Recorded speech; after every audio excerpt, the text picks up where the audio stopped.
Good morning. Welcome to the Unitarian Universalist Congregation of Princeton, where in our open and welcoming community, we live our message of hope, love, justice, and joy. It's wonderful to welcome all of our visitors here this morning. We're very happy that you've joined us. And if you haven't stopped by the newcomer table, we invite you to do so after the service. We can put you on our e-lists and make sure that you have announcements about the many, many different events that we have happening here at UU Princeton. You're welcome to all of them, and most of them are in happenings in the back of your order of service, but we'll point out a few extras here. The first, and this is not there, that the commemoration of the Hiroshima and Nagasaki bombings with the theme Never Again and a review of nuclear weapons policy takes place tomorrow in Heinz Plaza by the Princeton Public Library. This is hosted by the Coalition for Peace Action, one of many groups that we have relationships with here at UU Princeton. In fact, I think 4 members of their board are members of our congregation, so they might be a little heavy on UU representation of the coalition. But that's tomorrow, 7 o'clock in Heinz Plaza by the Princeton Public Library. We also invite you to join Princeton Eats Plants for a plant-based potluck Wednesday, August 7th at 6 p.m. outside, weather permitting, near the Memorial Garden. Whether you're a seasoned plant-based enthusiast or just curious about incorporating more plants into your diet, you are welcome to that potluck. Again, that is Wednesday, August 7th at 6 p.m. outside the Memorial Garden or inside if it's raining. Good news is that Fellowship Night is back. The next one is Saturday, August 10th at 6 p.m. in Founders Room. You can bring your favorite board or card games and get ready to play, spend time with old friends, and make some new ones. Pizza is on the menu. Donations are appreciated to help defray the cost. And if you wish, you can bring a salad or dessert to share as well and give it kind of a potluck feel. If you sign up at the Sign Up Genius page on our website, that'll help the group know how much pizza to order. So please do that. And future fellowship nights are always on the second Saturday of each month. And then next Sunday, right after our worship service, the music ministry will host a unique musical event. Tom Reicher brings his troupe of world musicians and vocalists right here to Channing Hall for a meditative program of eclectic cover songs from all across the globe that flows through centuries and styles. You can kind of drop in and head out as your schedule allows. That's next Sunday after worship. And lastly, as you've heard, the Buddhist monks of Gaiden Shartsi will visit our congregation from August 20th to the 25th. They'll build a sand mandala here in Channing Hall.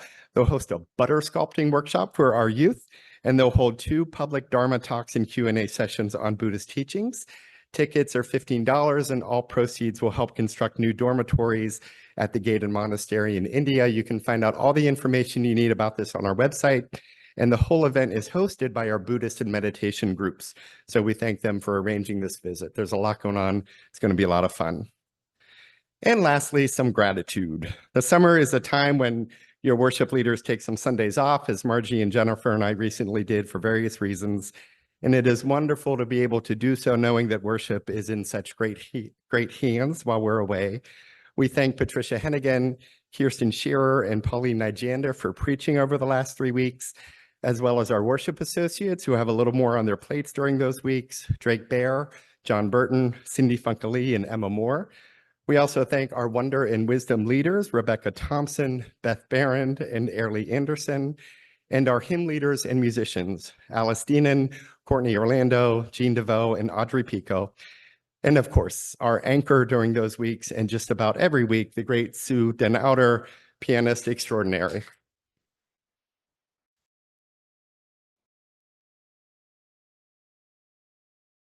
The most evangelical advice I give about ministry in general and the liturgy in particular is to make sure you have a great accompanist. And we have that one here, and we're very fortunate for that. And we're very fortunate for all of the generous, creative, and loving volunteers who step in to lead our worship life when needed. Margie, Jennifer, and I are all very, very grateful to you, as is our whole congregation. The band is mostly back together this morning. We have a little more time planned away here and there, but please know that if you feel called to contribute to our worship life in any of these ways, with stories or songs or words, just let us know and we'll figure it all out. And now let us be together for this hour of peace, to remember the good, to care for one another, and to grow in love. Come, let us worship together.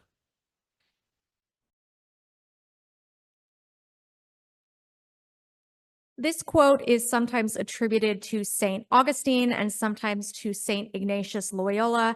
And while it bothers me as a historian not to have the correct attribution, I'm going to share it anyway. Pray as though everything depended on God. Act as though everything depended on you.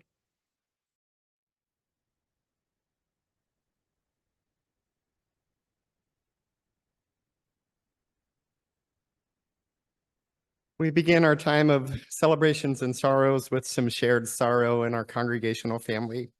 We've had a stretch of grief and loss over recent days, and we pause to hold that grief even as we celebrate the lives of Ingrid Reed, Fancy Connolly, and Alice Harper, all of whom recently passed away.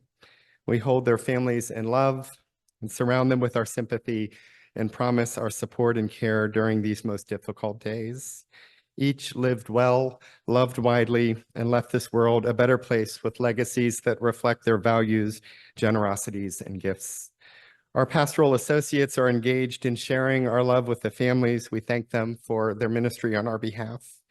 And when Ingrid and Fancy and Alice's celebrations of life are scheduled, we'll be sure to let you know. But for now, we light a candle in loving memory for Ingrid Reed and Fancy Connolly and Alice Harper. May their memories be blessed. May their families know peace. And may the love with which they lived become ours to share as they did, as widely and faithfully as we can. As you use, we often celebrate the inherent worth and dignity of every human being. Today, on this early harvest festival, we celebrate community with every being on the planet. As you came into the sanctuary, some of you received a fruit or vegetable to hold on to. If you don't have one now, please raise your hand and an usher will bring the basket to you so each of us can hold a member of the plant community for these few moments.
Ready?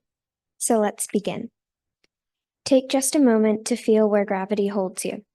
The chair, the floor, whatever part of your body is touching the earth or whatever is on it. Take a breath and let it out. Then bring your awareness to this present moment. As you hold this fruit or vegetable, pay close attention to it. See its color, smell its aroma, feel its shape in your hand, feel its texture. Become aware of its beauty, its aliveness, its vibrancy. Imagine, closing your eyes if you like, that it is still attached to its stem, and the stem to the stalk or branch from which it came. Hold this fruit as if you are about to pick it. Imagine yourself outdoors. Is it sunny or cloudy? Feel the warmth of the sun or coolness of the breeze. The ground under your feet. Is it warm? Is it cool? Perhaps you are barefoot. Now let your consciousness travel up the stem, along the stalk or branch, or down the trunk, and along the roots of the plants or tree, into the earth. Follow the roots downward, past the roots of other plants, the worms that turn the soil. If you like, move on, past the ends of the roots, into all that feeds them. Recall that this is the source of the food that you eat every day, and thus the source of all your own being, the source that has fed you since your own beginning, the source that will feed, the source that fed your forebears since the beginning of the world's first life. Once you have reached the source as you understand it, of all that nourishes you, sit with it for a time. Listen for whatever it may have to tell you. Does the earth have a question for you? How will you respond? Do you have a question to ask? Give yourself a moment to frame the question, or to send a message, or simply to feel your connection to the source, the interdependent web of all existence.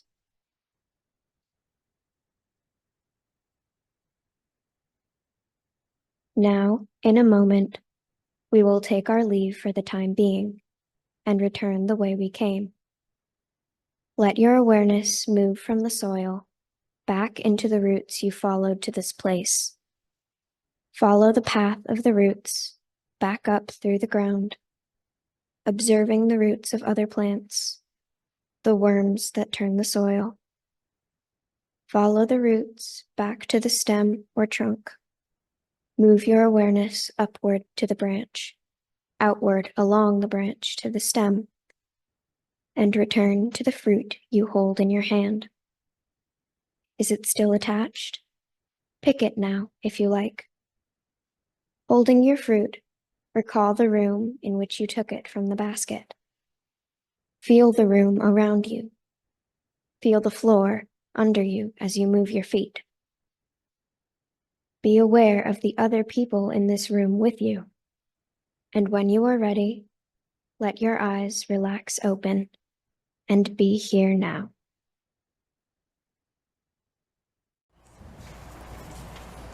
A month or so ago, Shannon, my wife, went down to Virginia to see our parents for a few days. It wasn't a good time for me to go, but she took kids and they had a nice, if quick, trip, which meant that I was on my own for a few nights. It's very rare for me to be on my own at home these days, and this trip meant that I had to figure out meals just for me, and I think I could have made a better choice. Now, we roughly split the cooking at home. Shannon tends to cook a little more on the weekends, me a little more during the week. And while I'm far from being a great chef, I can prepare a decent dinner. I mean, there'll be food on the table. And I'm aware that when I'm making dinner, I'm making it for 4 other people, all of whom I love a great deal. It's not just about me and the foods that are my favorites. The meals should be varied and balanced and reasonably nutritious. We need some veggies, we need some protein. Usually this low sodium option of whatever we're eating will be fine. We want it to be filling, and it has to meet some specific dietary needs in my family, as well as, when possible and practical, some dietary preferences as well. And it's best to use up whatever perishable things we have in the fridge too. It takes time and planning to prepare dinner for the family. And sometimes I'd rather not spend that time planning dinner for the family. Sometimes the whole production gets a little old, a little mind-numbing, a little soul-sucking. Sometimes I just really don't want to deal with dinner. I think most can relate to that. It gets old after a while. Sometimes I'd rather it be much simpler, which was the approach I took when I realized that I had a few nights on my own. I planned it out even, the simplest approach possible that would require very little thought, no shopping, and no planning. On the first night, I would go to a pizza place, order 2 large pizzas, and eat that either until they were gone or my family returned. I generally don't eat breakfast, so I didn't even have to worry about that meal, and pizza works for lunch and dinner, so I'd be covered. And pizza actually works for breakfast too. So if I woke hungry, I'd eat some cold pizza and pretend I was back in college. The plan started off very well. The first night was great. Pizza is my favorite food. I was off to a strong start. The next day's lunch was fine too. But when I got hungry for dinner, the pizza wasn't really speaking to me. And yet a plan is a plan, and I stuck to it. But by lunch the next day, I was sorting through our cabinets and mentally going through the grocery store and thinking of something else, anything else that I wanted to eat. And just about everything sounded better than pizza. My plan to keep it simple, carefree, and all about me led me back to exactly what I was trying to take a breather from. I was planning, shopping, and putting meals together, thinking that, well, since I'm at the store, I may as well buy a few dinners at once. The irony was not lost on me when I went to the store. It was nice and refreshing to have a few meals be only about what I wanted, but the all about me approach was eventually unfulfilling. And soon I was led back to that back in practice to that which, though it can become a little rote, fills me with more life and gratitude of being together, talking, laughing, and learning about what is going on in each other's lives. As with so many things, balance is better. Sometimes when the meals are exactly what I want them to be, and others when the menu might not be what I choose or the preparation has been annoying, but that becomes unimportant when the meal is shared and brings different blessings on the table. Some time alone is great. Some time with others is essential. We need to be individuals and we need to be in community. We need both for a full and balanced life.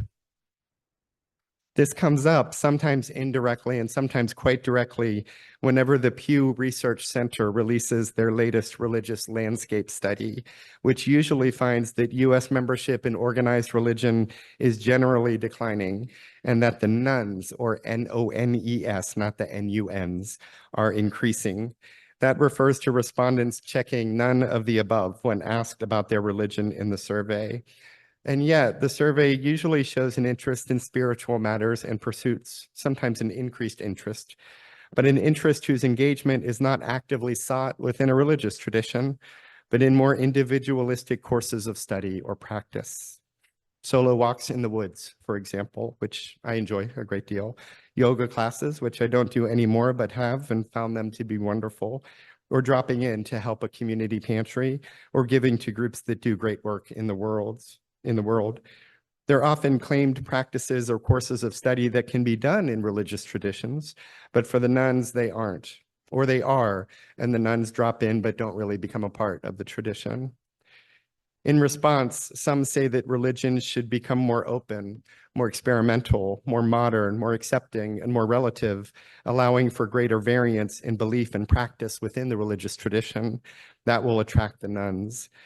Others say the exact opposite, that in response, religion should become less secular, more theological, less open, and place higher expectations on believers, and that the nuns will be eventually drawn toward this clarity and sense of purpose. But it really depends on the nun that we're talking about. For some, any structure or tradition is too much, and even our very liberal way of doing things whispers of a broader religious past or presence that is pressing or difficult. For some nuns, a more open and accepting tradition is exactly what is wanted. And some nuns absolutely want greater demands, firm structure, and very clear guidelines about how they're supposed to live. In other words, some nuns do indeed want exactly the kind of religion we offer, but for some we offer too much, and for others we offer too little. Our faith starts from a pretty open, accepting, evolutionary, and relative standpoint. So we tend to believe or hope that these trends are more of what the nuns want because they're what we offer. Other faiths live more in tension between tradition and change, between structure and dynamism, and are tugged this way and that over the years. Our Catholic friends at the global level live very much in this tension, much more so than we do. From pope to pope, one approach is stressed more than the other, leading to a sense of adoration or alienation, depending on the way you see things.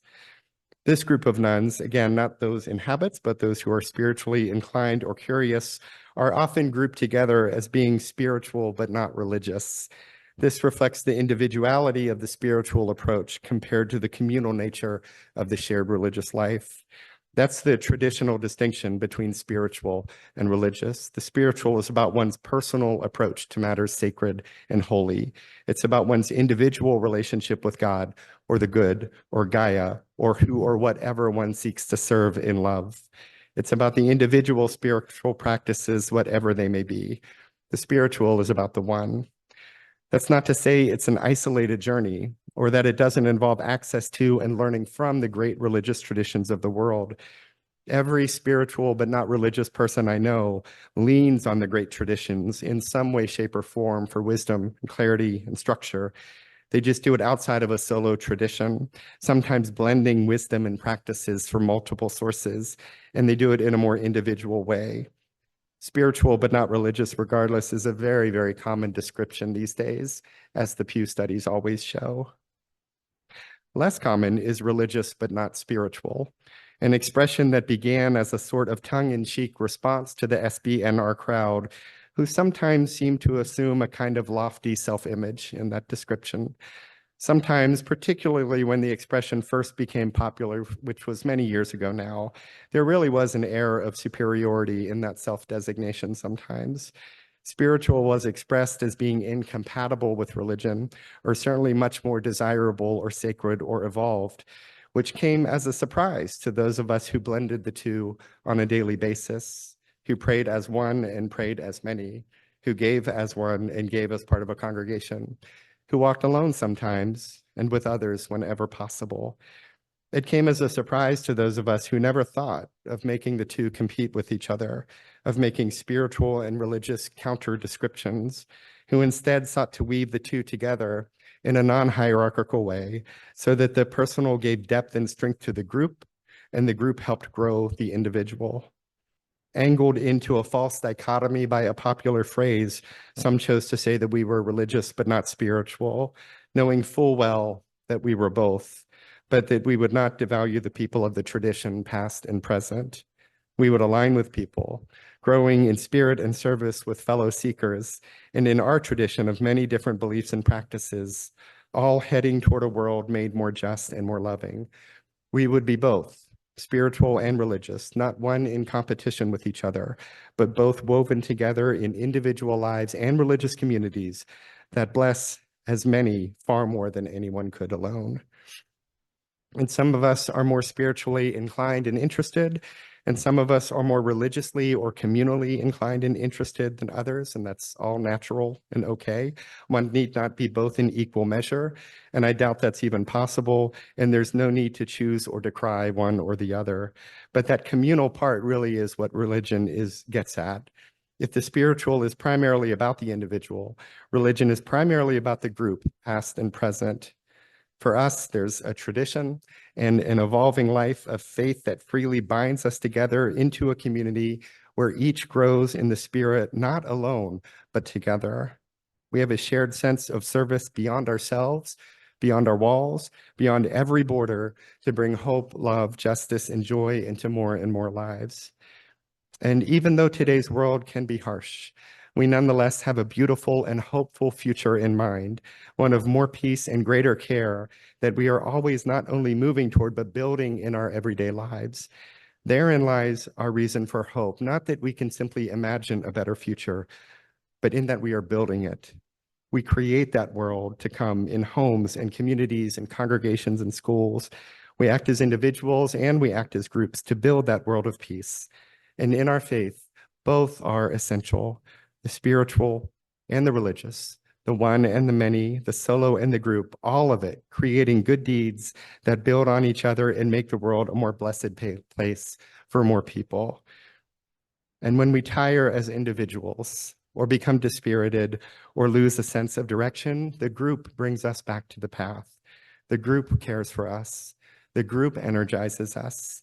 The group teaches us and even forgives us and sometimes corrects us so that we can get back to living lives of service to the holy in all beings. And when we tire in the group, when we find ourselves feeling alone among many, or having lost our voice or sense of purpose, we can turn to our practices, to prayer, to movement and meditation, and kindle through devotion and stubborn habit our original connection with life. We can stand on the trail or atop the mountain or in mountain pose and feel our connection to all that.